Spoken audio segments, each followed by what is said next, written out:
বন্ধুরা, সকলেই কিন্তু কম বেশি রুটিটা আমরা বাড়িতে খাই, কিন্তু অনেকেই রুটিটাকে ফুলকো আর নরম করে বানাতে পারে না। তো বন্ধুরা দেখো, রুটিটা কত সুন্দর ফুলে উঠেছে। চাইলে কিন্তু তোমরাও খুব সহজে বানিয়ে ফেলতে পারো। তো কিভাবে বানালে রুটিটা এত ফুলকো আর নরম হবে, সেই ফুল প্রসেসটাই আমি তোমাদেরকে এই ভিডিওর মাধ্যমে দেখাবো। তো ভিডিওটা কেউ স্কিপ করে দেখবে না, আশা করছি কিছু শিখতে পারবে। এরপরে তোমরাও এভাবে খুব সহজে রুটি বানাতে পারবে। রুটিটা কত সুন্দর ফুলকো আর সফট হয়েছে। তো বন্ধুরা, আমি কিভাবে বানিয়েছি একটু সময় নিয়ে দেখো, দেখবে এই প্রসেসটা সারা জীবন মনে থাকবে।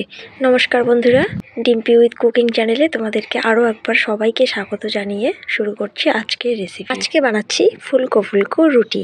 তো বন্ধুরা দেখো, আটাতে আমি প্রথমে একটু লবণ দিয়ে ভালো করে মিশিয়ে নেব। তো দেখো মেশানো হয়ে গেছে। এবার একটু একটু করে হালকা গরম জল দিয়ে মেখে নেব। তো বন্ধুরা, বাড়িতে একবার হলেও এভাবে বানিয়ে বাড়ির সকলকে খাওয়াবে, দেখবে বাড়ির সকলেই পছন্দ করবে। তো দেখো, আমি ভালো করে মেখে নিয়েছি, আটার ডো তৈরি হয়ে গেছে। এরপরে আটার ডোটাকে একটু রেস্টে রেখে দেব। কিছুক্ষণ পর দেখো আটাটা কতটা নরম হয়েছে। তো হাত দিয়ে আর একটু এভাবে মেখে নেব। তো এরকম ছোট ছোট লেচি করে নেব।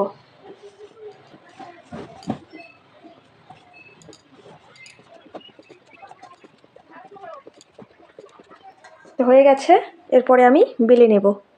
তো বন্ধুরা দেখো, লেচিটা নিয়েছি, একটু আটা দিয়ে এরকম করে বেলে নেব।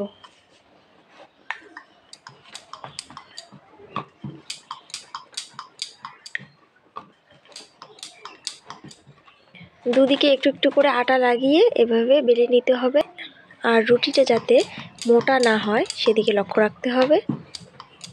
আবার বেশি পাতলাও করা যাবে না, বেশি পাতলা হলে ফেটে যাবে, ফুলে গেলেও ফেটে যাবে। তো দেখো, দুদিকে আমি উল্টে উল্টে একটু আটা লাগিয়ে নিচ্ছি।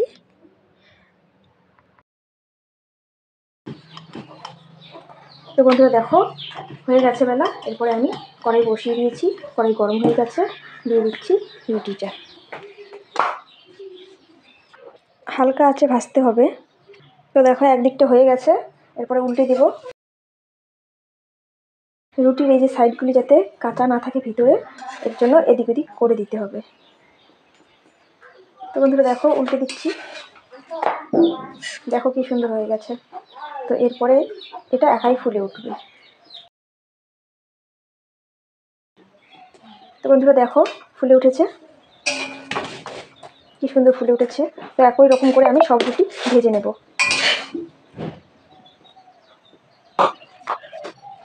তো বন্ধুরা দেখো, একদিকটা হয়ে গেছে, এবার উল্টে দেব।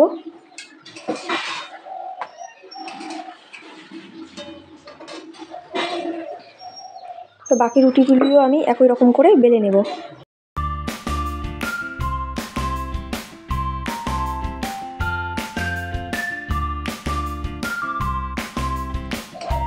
ভিডিওটি দেখার পর তোমাদের যদি ভালো লাগে তাহলে অবশ্যই একটা ছোট লাইক করে দেবে, কমেন্ট করবে আর বন্ধুদের সাথে অনেক অনেক শেয়ার করবে।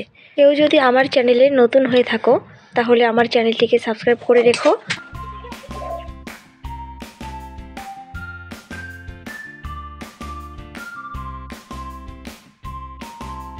তো বন্ধুরা দেখো, সব রুটি আমি ভেজে নিয়েছি, কত সুন্দর নরম আর ফুলকো ফুলকো হয়েছে। এরকম রুটি খেতে কিন্তু ভীষণ ভালো লাগে, তোমরা না দেখলে বুঝতে পারবে না। এই যে দেখো, ভিতরে দেখো কতটা ফুলে উঠেছে। তো বন্ধুরা, এরকম করে যদি তোমরা বানিয়ে খাও, ঠান্ডা হওয়ার পরেও কিন্তু খেতে ভীষণ ভালো লাগবে আর রুটিটাও নরম থাকবে। তো বন্ধুরা দেখো, গরম গরম রুটির সাথে আমি নিয়ে নিয়েছি বেগুন পোড়া, একটু চাটনি আর চা। তো বন্ধুরা, বাড়িতে তোমরাও এভাবে রুটি বানিয়ে পরিবেশন করো, আশা করছি খেতে ভীষণ ভালো লাগবে। তো আজকে এই পর্যন্তই, দেখা হচ্ছে নেক্সট এপিসোডে। তো ততক্ষণে তোমরা ভালো থাকবে, সবাই সুস্থ থাকবে। টাটা।